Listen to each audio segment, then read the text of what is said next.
We're continuing from where we stopped in video part 1 of the meaning of the two testifications of faith.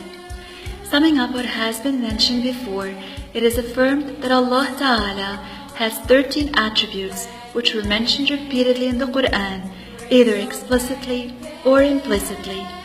Allah is attributed with many attributes, but since these attributes were mentioned many times in the Quran and Hadith, the scholars said knowing them is a personal obligation. One does not have to know them in a particular order. All the attributes of Allah are eternal and everlasting and do not change. They do not resemble the attributes of the creation in any way. These 13 attributes are existence. Allah, who created all places, exists without a place. Oneness, meaning that Allah does not have partners to Him in Godhood. Eternity and everlastingness. This means that the existence of Allah has no beginning and no end. Non-needness of others. Allah does not need any of His creation. Power.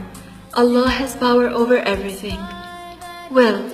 Whatever Allah eternally willed to be, shall be, and whatever Allah did not will to be, shall not be. The will of Allah, as all of His attributes, does not change. Knowledge. The knowledge of Allah is not like ours. It does not increase or decrease.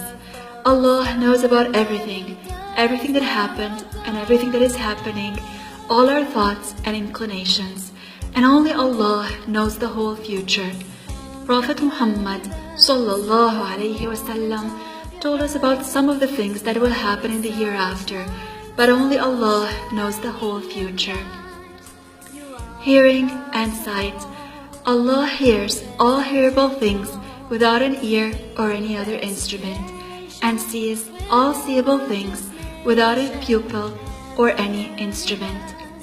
Life. The life of Allah is not like ours. It is not composed of body, flesh, or soul. Speech. The speech of Allah is not like ours. It is not with a language, sounds, or letters, for all these are created, and God is not like the creation. The 13th attribute is non-resemblance to the creation. Allah does not resemble His creation in any way. Therefore, scholars said, whatever we imagine in our mind, Allah is different from it, because whatever we imagine is something that is created. It has created characteristics, and all these are created by Allah. Hence Allah does not resemble any of His creation.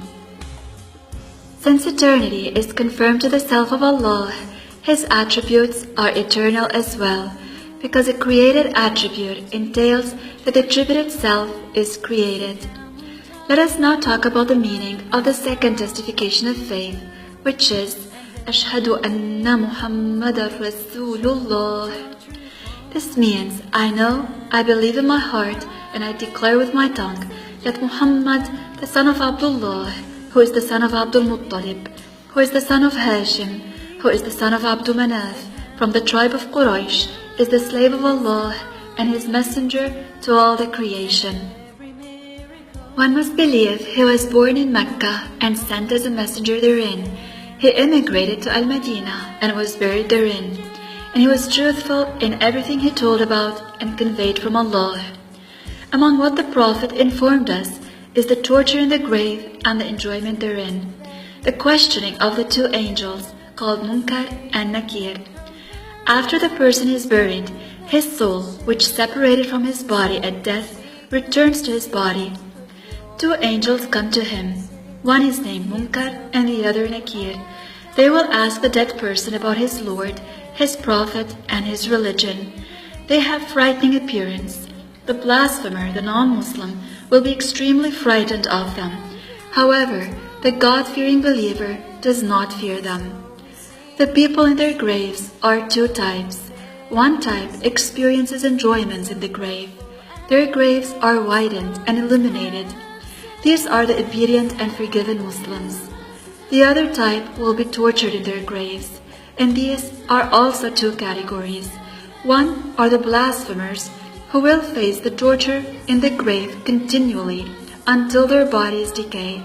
Then after that, their souls will be taken to a place in the seventh earth called Sijin, where they will be tortured until the day of judgment. The other category is the sinful Muslims whom Allah did not forgive. They will be tortured in their graves for a certain period. However, the torture will not continue for them until the day of judgment. Once their bodies decay, their souls are suspended between the earth and the sky. They face the remaining torture which they deserve in the hereafter, except those whom Allah forgives. The smart one should strive to be among those who repent before they die, to be saved in the grave and enter paradise without torture. Insha'Allah, we will continue in video part 3. Muhammad, oh Muhammad, many thanks to you we convey. We ask Allah